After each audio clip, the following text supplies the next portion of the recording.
उत्तर प्रदेश का आगरा शहर पिनहाट कस्बा नयापुरा मोहल्ला में एक परिवार रहता था। इस परिवार के मुख्य सदस्य का नाम करण सिंह था। उनकी पत्नी का नाम यशोदा था और उनके दो बच्चे भी थे, जिसमें छोटा बेटा 9 साल का था और उसका नाम रौनक था। साथ ही करण सिंह का छोटा भाई यानी कि भानु सिंह भी उनके साथ ही रहा करता था, क्योंकि ये जो करण सिंह है ये सूरत में साड़ी बनाने की फैक्ट्री में काम किया करता था। तो अक्सर ही अपने काम के कारण जो करण सिंह है वो घर से बाहर ही रहा करता था और महीने में 1-2 बार ही घर पर आया करता था। और यहाँ पर जो करण सिंह है उसकी गैर मौजूदगी में घर का पूरा ध्यान उसका छोटा भाई भानु सिंह ही रहा करता था। और साथ ही जो यशोदा करण सिंह की पत्नी थी वो भी अपने बच्चों का पालन पोषण काफी अच्छे से कर रही थी। यहाँ पर सब कुछ ठीक था, पैसे की भी कोई खास दिक्कत नहीं थी और दोनों बच्चे अच्छे से पढ़ाई भी कर रहे थे। अब तारीख आ जाती है 29 नवंबर 2024, जब करण सिंह अपने घर पर आया हुआ था और शाम को किसी काम से वो घर से बाहर निकलता है बाजार जाने के लिए और वो लगभग 4 बजे बाहर निकल जाता है। उसके बाद घर में उसकी पत्नी, उसका छोटा भाई भानु सिंह और उसके दोनों बच्चे मौजूद थे। लेकिन यहाँ पर जो करण सिंह का छोटा बेटा था जिसका नाम रौनक था, जिसकी उम्र 9 साल थी, वो घर के बाहर खेल रहा था और खेलते हुए अचानक वो गायब हो जाता है। यशोदा जो करण सिंह की पत्नी होती है वो उसे ढूंढने की कोशिश करती है, आसपास में जाकर पूछती है, लेकिन उसे कहीं भी रौनक नहीं मिलता। अब परेशान होकर वो अपने देवर के पास जाती है। देवर और यशोदा दोनों मिलकर उसे ढूंढते हैं, लेकिन उसका कहीं भी पता नहीं चलता। अब जो यशोदा होती है वो अपने पति करण सिंह को फोन करती है और उसे सारी बात बताती है। करण सिंह भी 5 बजे के आसपास तक अपने घर वापस आ जाता है और अभी जो पड़ोसी होते हैं वे सब मिलकर रौनक को ढूंढ रहे थे, लेकिन रौनक का कुछ भी पता नहीं चलता। 2-3 घंटे ऐसे ही बीत जाते हैं। अब थक हार कर ये लोग पुलिस स्टेशन में जाते हैं और सारी बात पुलिस को बताते हैं। पुलिस भी इनकी रिपोर्ट लिखकर जांच शुरू करती है और गांव में जितने कुएं, नाले वगैरह होते हैं या फिर जो भी खंडर वगैरह मकान होते हैं उन सभी में जाकर रौनक की तलाश की जाती है, लेकिन रौनक का कुछ भी पता नहीं चलता। अब यहाँ पर सवाल ये उठ रहा है कि आखिर रौनक घर के बाहर खेलते हुए कहाँ गायब हो गया था? क्या किसी ने उसका अपहरण किया था या फिर उसके साथ कुछ बुरा हुआ था? तो चलिए जानते हैं आज की इस वीडियो में आगरा की इस सच्ची घटना के पीछे की पूरी कहानी क्या थी। रौनक की तलाश करते हुए 4 दिन का समय बीत जाता है और अब ये दिन था 2 दिसंबर 2024 का सुबह के तकरीबन 6 बजे। करण सिंह का जो घर था उसके पीछे एक गली थी और उस गली में एक दूसरा मकान था और उस मकान के सामने 2 दिसंबर की सुबह एक बोरी पड़ी हुई थी। उस घर के मेंबर जब सुबह उठते हैं तो वे देखते हैं कि उस बोरी का कुछ हिस्सा फटा हुआ है और उसमें साफ दिखाई दे रहा था कि इसमें किसी का शव पड़ा हुआ है। वे लोग जैसे ही नजदीक जाकर देखते हैं तो उनके पैरों तले जमीन खिसक जाती है, क्योंकि यह शव किसी और का नहीं बल्कि करण सिंह के बेटे रौनक का ही था। अब यहाँ पर वे लोग बिना किसी देरी किए पुलिस को कॉल करते हैं। पुलिस मौके वारदात पर पहुंचती है और जिस बच्चे की तलाश पिछले 4 दिनों से हो रही थी वो यहाँ पर खत्म हो जाती है, क्योंकि रौनक मृत अवस्था में पुलिस को मिल गया था। पुलिस तुरंत फोरेंसिक टीम को जांच के लिए बुलाती है। फोरेंसिक टीम उस डेड बॉडी को देखकर बताती है कि उसके सर पर किसी भारी चीज से वार किया गया था और क्योंकि उसके सर पर जो खून है वो सूखा हुआ है, मतलब इसको मरे हुए 3 से 4 दिन हो चुके हैं। साथ ही उसकी डेड बॉडी पर कुछ पत्ते, कुछ झाड़ियां वगैरह भी लगी हुई थी, जिसमें साफ मालूम चल रहा था कि 3 से 4 दिनों तक इस शव को झाड़ियों में या फिर पत्तों के बीच में रखा गया था।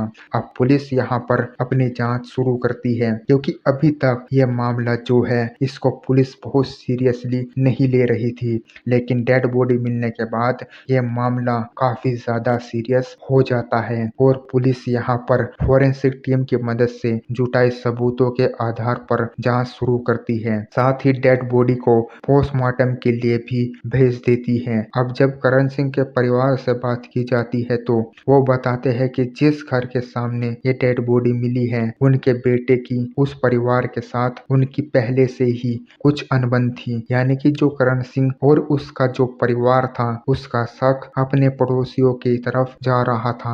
अब पुलिस क्योंकि उस डेड बॉडी पर जिन पत्तों को चिपके हुए देखा था उनके आधार पर पुलिस घरों की तलाशी शुरू कर देती है।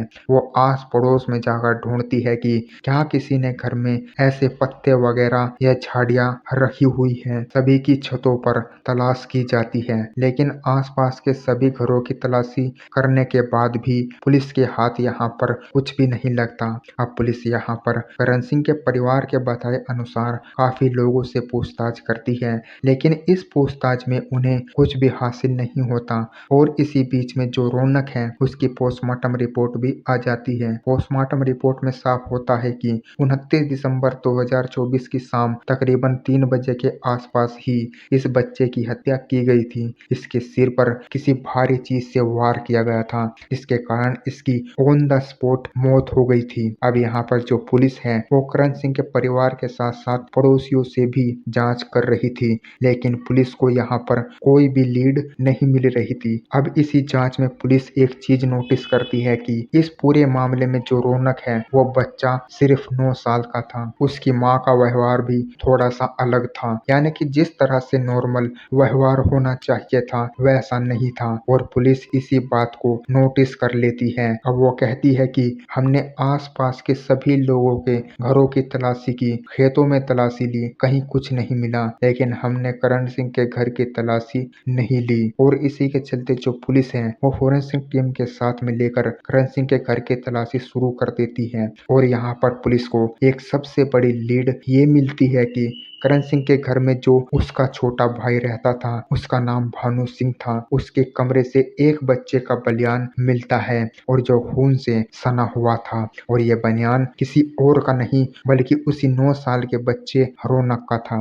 और जैसे कि पुलिस को डाउट हुआ था कि घर में से कुछ ना कुछ तो गड़बड़ है तो शक यहाँ पर सही हुआ। फोरेंसिक टीम को बुलाया जाता है, घर की बारीकी से जांच की जाती है तो यहाँ पर रौनक के चाचा यानी कि भानु सिंह के कमरे से कुछ खून के छींटों के सैंपल मिलते हैं। जो खून उस 9 साल के बच्चे रौनक का ही था। अब उसके बाद यहाँ पर तस्वीरें क्लियर हो जाती है। पुलिस शक के बिना पर रौनक के चाचा भानु सिंह को अरेस्ट कर लेती है और पूछताछ में उसने ये बताया कि रौनक की हत्या के पीछे कोई और नहीं बल्कि वही शामिल है और उसी ने रौनक की थपकी से पीट पीट कर हत्या कर दी। 29 तारीख की शाम तकरीबन 3 बजे के आसपास यहाँ से पुलिस को सस्पेक्ट तो मिल गया था लेकिन अभी पुलिस को जानना था कि आखिर भानु सिंह ने अपने भाई के बेटे की हत्या क्यों की थी। अब यह भानु सिंह पुलिस को बताता है कि 29 तारीख की शाम 3 बजे के आसपास इसने रौनक को पकड़कर पहले अपने कमरे में ले गया, उसके सर पर कपड़े धोने की सब्की से पीट पीट कर उसके सर को घायल किया जहां पर ऑन द स्पॉट उस बच्चे की मौत हो गई थी। खून के कुछ छींटे उसके घर की दीवारों पर भी लगे थे। उसका बनियान खून से सना हुआ था जिसको उसने छिपाकर अपने घर में ही रख दिया था लेकिन उसकी डेड बॉडी को ठिकाने लगाने का उसे वक्त नहीं मिला क्योंकि उसी बीच पड़ोसी और करण सिंह भी आ गए थे। इसलिए उसने अपने घर की छत पर जो पत्ते वगैरह सूखने के लिए डाले हुए थे उसी में रौनक के शव को छिपाकर रख दिया और मौका पाकर उसने 1 दिसंबर की रात को उस शव को पीछे गली में फेंक दिया ताकि जो इल्जाम है वो पड़ोसियों पर लगाया जा सके क्योंकि ये जो पीछे पड़ोसी रहते थे इनके साथ करण सिंह के परिवार की अनबन पहले से ही हो रखी थी। और इस तरह से जो है इस पूरी डेड बॉडी का खुलासा हुआ और जो रौनक है उसकी हत्या का खुलासा हुआ। लेकिन पुलिस अभी भी ये जानना चाहती थी कि आखिर जो भानु सिंह है उसने अपने भाई के बेटे की हत्या क्यों की। और वहां पर जो भानु सिंह है उसने कुछ ऐसा खुलासा किया जो सुनने के बाद आपके भी पैरों तले से जमीन खिसक जाएगी। उसने पुलिस को बताया कि इस पूरे हत्याकांड में वो अकेला शामिल नहीं है क्योंकि रौनक की माँ यानी कि करण सिंह की पत्नी यशोदा भी इसमें बराबर की हिस्सेदार है। इस टाइम 29 नवंबर 2023 को रौनक की हत्या की गई उस टाइम पर वहां पर यशोदा भी मौजूद थी। अब यह सुनकर पुलिस भी चौंक जाती है कि आखिर एक माँ अपने 9 साल के बेटे को कैसे मार सकती है और क्यों मार सकती है। इस पर जो भानु सिंह है वो पुलिस को बताता है कि दरअसल भानु के अपने भाभी यशोदा के साथ एक्स्ट्रामैरिटल अफेयर है, क्योंकि जो करण सिंह है वो अक्सर काम के कारण सूरत में रहता है। तो जो यशोदा है उसने अपने देवर को ही अपना पति मान लिया और ये दोनों पति पत्नी की तरह ही बिल्कुल रहा करते थे। और इसी के चलते 29 तारीख को ये कुछ ऐसी अवस्था में इसमें रौनक यानी कि वो बच्चा इन्हें देख लेता है। वो कहता है कि आप, मैं अपने पापा को बताऊंगा, जिससे यशोदा और जो भानु सिंह है वो बुरी तरह से डर जाते हैं। पहले वे इस बच्चे को बहला फुसला कर चुप कराने की कोशिश करते हैं, इसे दुकान से कुछ खाने का सामान भी ला कर देते हैं, लेकिन ये बच्चा बार बार यही कह रहा था कि मैं पापा को बताऊंगा। अब इसी डर से जो यशोदा होती है वो भानु सिंह से कहती है कि अगर इसने करण सिंह को सब कुछ बता दिया तो हम सब की जिंदगी बर्बाद हो जाएगी, इसलिए इसे मार दो। यानी कि रौनक को मारने के लिए यशोदा ने ही भानु सिंह से कहा था। और उसके बाद जो भानु सिंह है उसने थप्पी से पीट पीट कर रौनक की हत्या कर दी।